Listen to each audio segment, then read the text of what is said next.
Wikipedia's co-founder Larry Sanger went from skeptic to believer in intelligent design, ultimately believing in God. Check this out. Why is it good to have a questioning spirit? Well, I mean, it's the only way that we can actually come to certain kinds of knowledge. Certain things we simply cannot ever really learn unless it begins with an admission of ignorance and a desire to investigate the truth. And this is especially true in about philosophy and a lot of spiritual matters. I think it's true of how a Bible study works also, just like unless you actually ask certain questions about the book of Genesis, you are not going to understand the subtext. It can be scary. Now, as an agnostic, you were aware of and found many of the typical arguments for God's existence, pretty unconvincing at the time. But then around 1994, a student in one of your intro to philosophy classes, because you were teaching at this time, presented to you a version of the argument from design called the fine-tuning argument.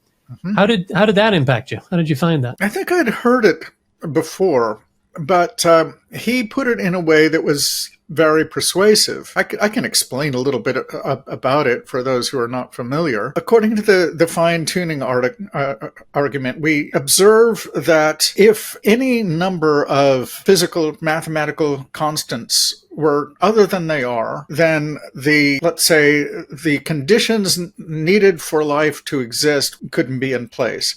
So there is a sweet spot that the Earth is in as it orbits the sun. If certain constants were different, then we wouldn't be in that spot. But that's only one example. There are many, many other numbers of that sort. And so it's possible to imagine a literally infinite number of other possibilities for all of those things.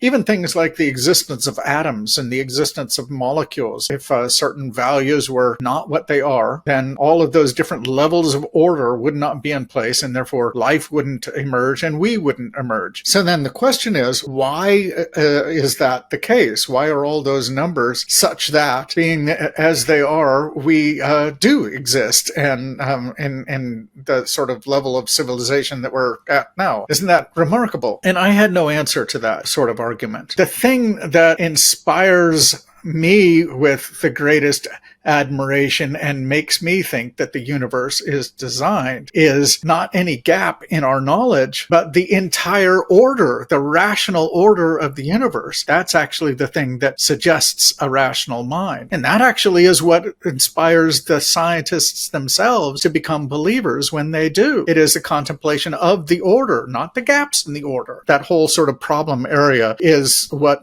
is one of the things that made me think that maybe there's more to